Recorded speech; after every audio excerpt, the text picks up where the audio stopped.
HIIT training for surfing. What's that even mean? High intensity interval training. I'm Cris Mills with surfstrengthcoach.com.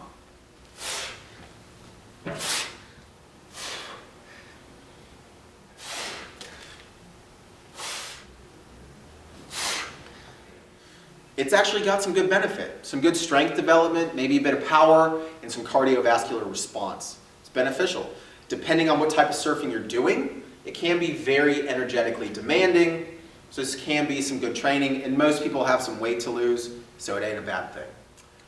Again, high intensity interval training, it's a combination of exercises, larger movement patterns. You're a surfer, you need to move three-dimensionally, paired one after the other, anywhere from like 3 to 8 or even 10 exercises.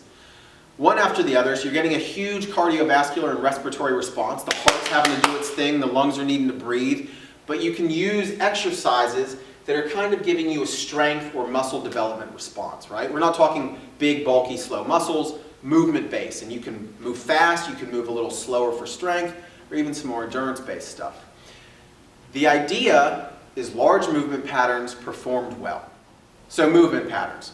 Pick things that are applicable to the sport. Surfing, squatting, bending, lunging, twisting, pushing, and pulling.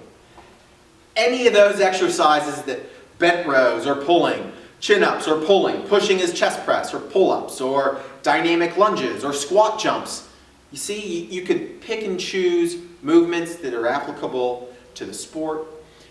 A key is technique. Do not ever sacrifice form.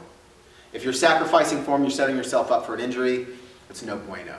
So, use those parameters, train smart. I'll show you some movements that I'm going to use. To reiterate, you could choose any movements you like. These are some ones I use with clients relatively often. The key is technique, recovery of breath, focus on form. I'm going to give you a few. I'm going to get out of breath while I'm doing these. I'll give you a few kind of things to focus on with the movement, show you a few reps. First, reactionary jumps. The key is speed, quickness of, so much of surfing, boom, reactionary, but also torso control. Or locking down upper body to lower body. So normally with clients, I'll clap when they have to do it.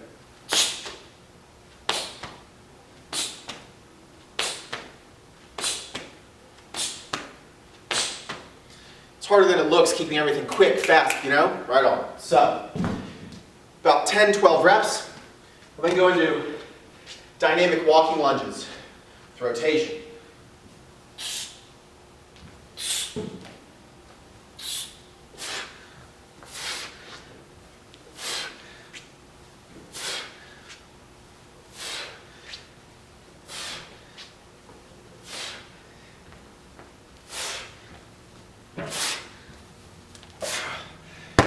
Gets the heart rate up. You could go heavier weight, dumbbells, lighter weight. You could go more for speed, right? And bent rows. Nice flat back position, no rounding.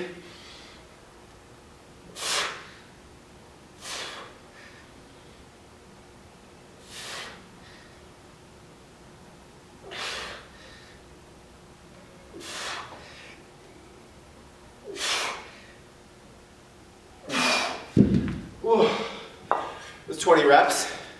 You can go lighter weight, higher repetition, maybe a little heavier, more strength-based. Band or cable chops, big lateral lunge.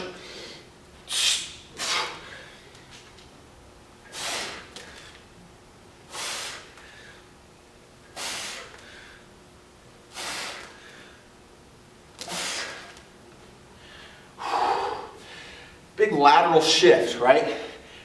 Not hunching over, good core position.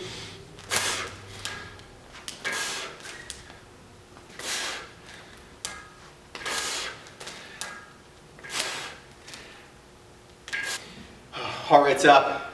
And then single leg jackknives. You could do 2 leg, no big deal.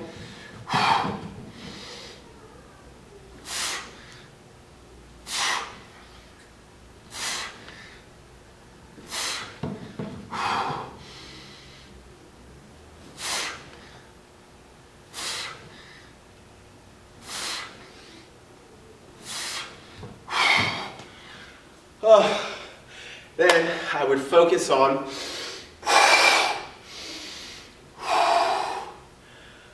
recovery of breath. Rest for 2 to 4 minutes. Repeat the circuit. HIIT training, get creative with it. I would run through that circuit 3 to 6 times, just depending on what I was training for or just what type of exercise I'm trying to get that day. Use that just as kind of a parameter. Remember, think movement patterns. Large 3-dimensional pushing, pulling, squatting, bending, lunging, twisting movement patterns, one after the other. Manipulate the variables in terms of the weight pulled for how many repetitions, etc. Be creative. Train smart, really good cardiovascular, pulmonary response to that, good strength response, burn some fat off if you've got some excess weight.